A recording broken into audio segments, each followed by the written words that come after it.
La crasse n'est pas seulement ce que l'on voit, elle attaque aussi l'âme. Une rue sale, un foyer négligé, de l'eau stagnante, tout cela ouvre une porte au mal invisible. Une ville livrée à la crasse, c'est un peuple qui s'affaiblit, et des esprits qui se perdent. Il apparaît alors que nettoyer une ville, c'est aussi en quelque sorte, protéger les âmes qui y habitent.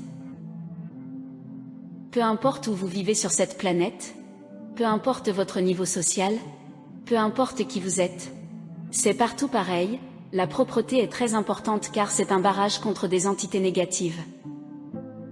Tout comme on doit nettoyer son corps tous les jours, eh bien on doit nettoyer sa ville, sa rue, sa maison.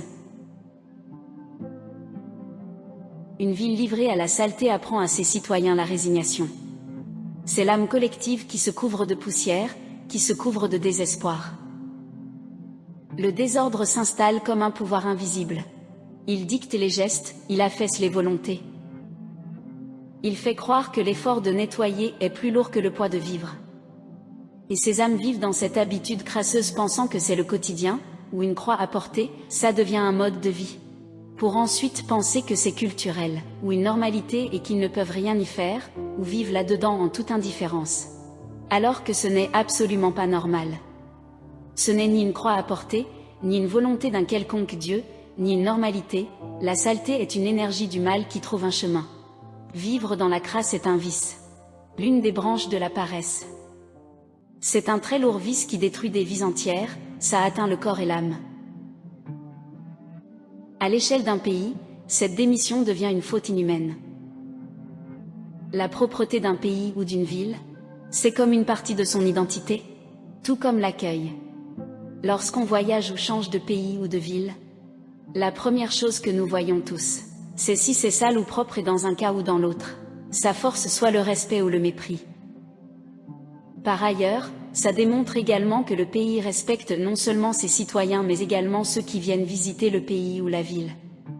De la même manière, on se lave pour se respecter et respecter les autres également. Un territoire qui accepte l'insalubrité prépare ses défaites futures. La saleté est une piètre école qui enseigne la faiblesse, la servitude, la résignation, le manque d'estime de soi et des autres, efface la valeur et le pouvoir d'être un être humain, efface toute puissance intérieure capable d'éradiquer le mal. Car ceux qui laissent l'empilement de détritus dans leur pays n'aiment pas les humains, mais prennent leur énergie et leur destinée. La saleté vous dit: vous ne méritez pas mieux, vous êtes à mon service, j'aspire ce que vous êtes. Une nation qui néglige ses villes néglige ses forces vives. Elle cultive un sol où prospère la maladie, l'indifférence, la colère et rend les esprits troublés. Alors naît une génération exposée au mal. Les enfants grandissent au milieu des détritus matériels, des puanteurs et des ruines morales qui les accompagnent. Ils jouent dans un décor qui insulte complètement leurs rêves, leur avenir, et finissent par confondre le lait avec la normalité. Leurs regards s'habituent aux eaux troubles. Leurs esprits aux horizons bouchés. Ils héritent d'un climat inversé où l'insecte a davantage de privilèges que l'eau claire, où l'ordure circule plus librement que la lumière, et où l'on protège mieux la crasse que la dignité humaine.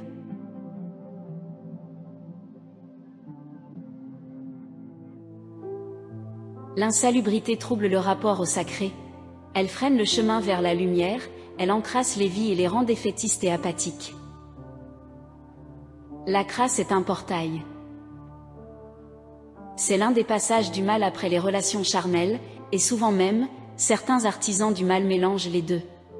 Comme par exemple mélanger les excréments et les plaisirs charnels. Quand les détritus s'entassent et envahissent les rues d'un pays, insidieusement ça agit forcément sur l'énergie du pays mais également des habitants. Gagnés par la saleté qui les envahit, ils se tournent également vers des puissances obscures car elles sont influencées par les énergies négatives qui les entourent sans le savoir. La sorcellerie prospère là où la foi s'est desséchée, comme si l'ombre réclamait le trône laissé vacant par la lumière.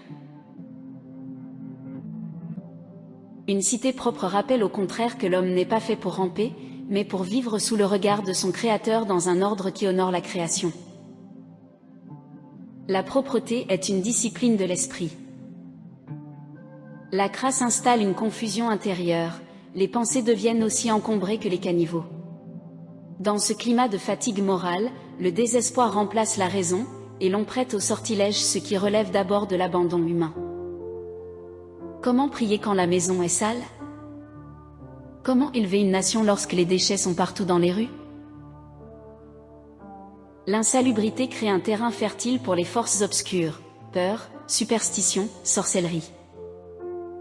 Là où l'ordre matériel disparaît, l'ordre moral vacille. Les énergies sont alors très basses.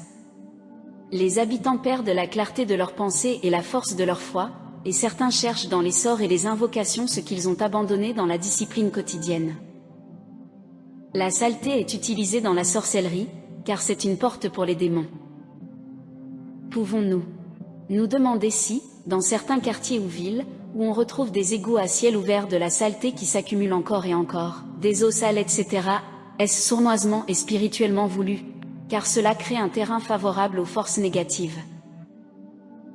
Car nous l'avons tous remarqué, il y a des vibrations négatives qui hantent ce monde et qui prennent possession des personnes. Les entités ont toujours besoin d'hôtes car elles ont peur de retourner dans le néant. Nettoyer, purifier, balayer devient alors plus qu'un geste, c'est un acte de résistance contre l'ombre, un rituel qui protège l'âme et renforce la lumière intérieure.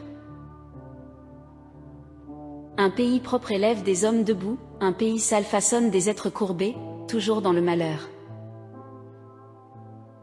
La propreté est un soldat du Créateur, derrière lui, se tiennent la santé, la confiance et l'honneur, l'humanité, l'estime de soi et des autres, l'amour de soi et des autres, des âmes grandes et fortes, des conquérants. Inversement, en face se tient l'apathie, l'abandon et la honte et le mal-être. Mais surtout, écoutez bien ceci. Nettoyer les rues, balayer les quartiers, purifier les espaces, ce n'est pas seulement un travail physique. Ce sont des gestes qui élèvent la ville et ses habitants. Ce sont des gestes qui élèvent ta maison et ton corps. Spirituellement, ceux qui gardent la propreté sont grands, ils repoussent l'ombre, préservent la lumière, et rappellent à tous que la dignité se cultive chaque jour. Un balai dans leurs mains n'est pas qu'un outil, c'est une arme contre le mal qui cherche à s'infiltrer. Un balayeur sera toujours plus grand et utile qu'un maire d'une ville qui laisse vivre ses habitants dans la crasse. Respectez bien ces personnes. C'est sans doute pour cela que, dans ce monde, ces métiers sont souvent dévalorisés, alors qu'ils sont parmi les plus utiles et essentiels au monde physique et spirituel.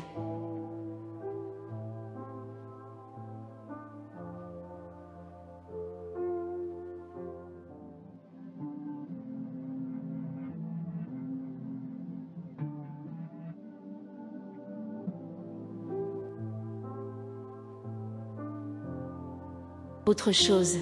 Pour beaucoup de personnes qui laissent la crasse s'accumuler chez eux, on leur dit qu'ils ont le syndrome de Diogène, certes mais au-delà du syndrome, où il est nécessaire de se faire soigner en suivant une thérapie, spirituellement, il y a une entité qui s'est installée dans la personne, il faut également la nettoyer spirituellement.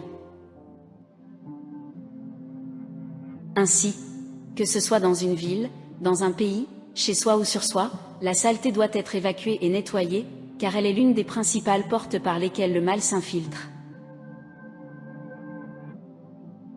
Nettoyez devant vos maisons, le couloir de votre immeuble si ce n'est pas fait, et même dans vos rues, n'hésitez pas à vous réunir et à vous entraider. Les êtres humains sont liés les uns aux autres.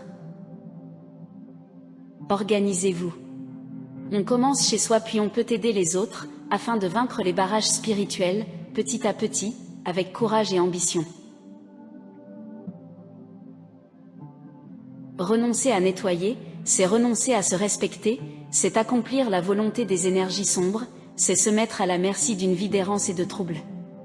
Un peuple qui ne se respecte plus, ouvre la porte à tous ceux qui voudront régner sur lui, ouvre la porte à l'asservissement matériel, hygiénique, moral et spirituel. La saleté joue sur la santé morale et psychique. Tous les métiers au service de la propreté sont à respecter, attention, je ne dis pas que les personnes qui exercent ces métiers sont parfaites, je vous explique l'impact et la nécessité que leur travail a spirituellement et moralement. Respectez donc leur travail, c'est se respecter soi-même.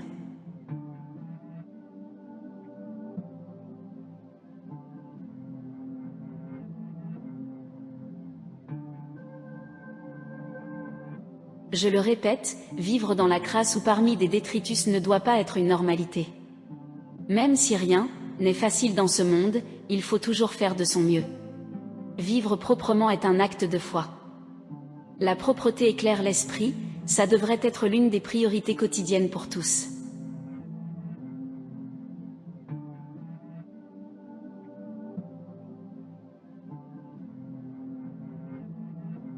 Pour aller plus loin, n'hésitez pas à regarder ma vidéo sur la symbolique du balai.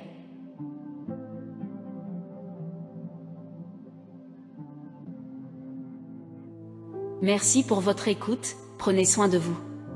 Spirituellement naturel.